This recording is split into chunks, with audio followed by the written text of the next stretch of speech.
Spoiler alert, I will not hold any accountability if you watch the video and you get spoilers. This is from the latest episode of Demon Slayer. Go watch it right now, it's a masterpiece. So a bit of spoiler alert, Muzan has appeared in the last Demon Slayer episodes and his entrance is f***ing epic and I want to talk about it. If you haven't watched it, it's a masterpiece. You need to go enjoy yourself right now and watch it.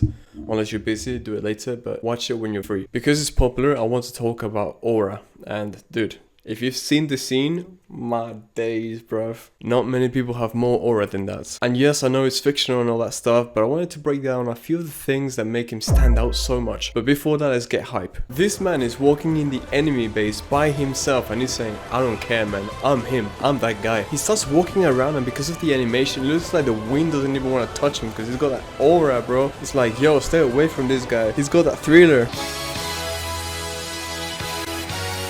And what they did here is absolutely diabolical. They didn't just play him at the end of the episode, but they played the outro and they said, nah, let's replay that bitch.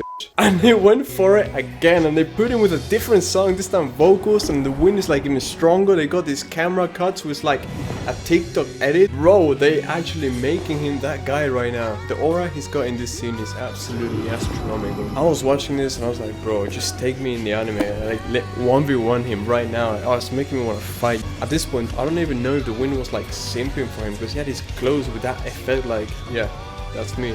Bro, walking alone in the enemy base, gonna hit us with the I always feel like somebody's watching me. No, but on the real, I got very hyped watching this. I played it 2 times.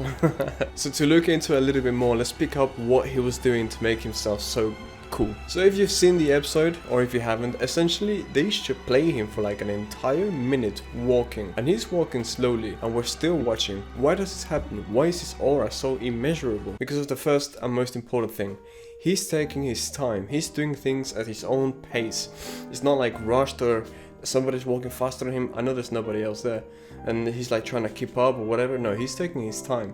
Even though he is in the enemy base, he's like, nah, I'm that guy and I'm going there.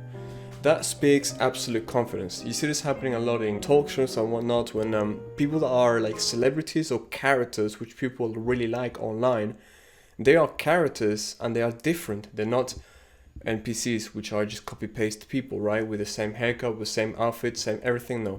Something about them, either their outfits or their mannerisms or anything, makes them different. So what is at our disposition that we could all have differently from each other? Well, that is our character and the way we do things. And Muzan, he's walking very slowly, he's walking at his pace. Even when they have some chatter later on, he's listening to him, even though, again, he is in the enemy base. They could surround him at any moment. Not being pressured into following what everybody else is doing will radiate a lot of confidence in you to other people, and this will increase the aura. Aura is essentially confidence, but more modernly we call it aura. A second thing that makes Muzan's aura so strong is that he controls rather than is controlled. Or at the very least in his reality. If he falls into a trap, spoiler alert, that's another thing. But at least in his decision making and what he will do with himself, he is always in control. For example, he encounters another person, the boss. Instead of killing him right away and letting emotions control him, he keeps a cool headed. He wants to exchange a few words. So he does it.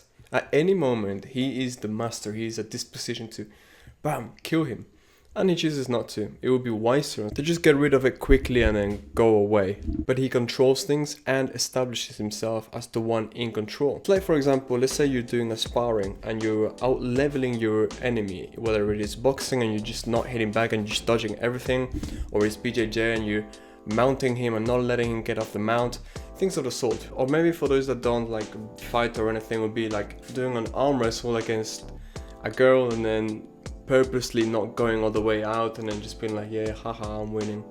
Or a guy, you know, it doesn't have to be a girl. I don't know why I said that. Now the final one may sound a bit like the first one, so I'm just going to recap.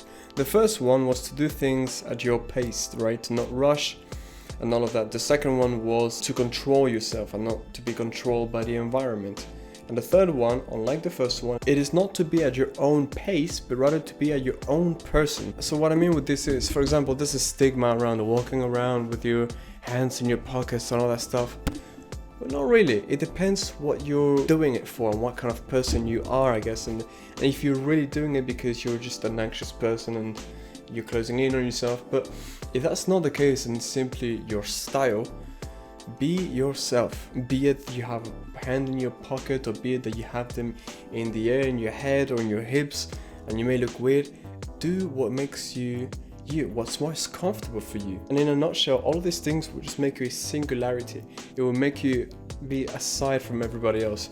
And being a person that's more original in that way will be a person that attracts more attention, therefore has more aura. Now, of course, this is when you're observing a character. So another thing that you could actually do for this type of situation is you could envision yourself to be a character when you are trying to adopt a new habit like the ones from Muzan.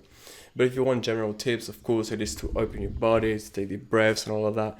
But that's not what this video is. There's going to be more of that on my channel. But today we're looking at Muzan because I watched the episode and I was like, bro. Anyway, strive to be 1% better every day and much love. Whenever you hear a snapping of the fingers, make sure that you fix your posture and you take deep breaths into your diaphragm from your nose.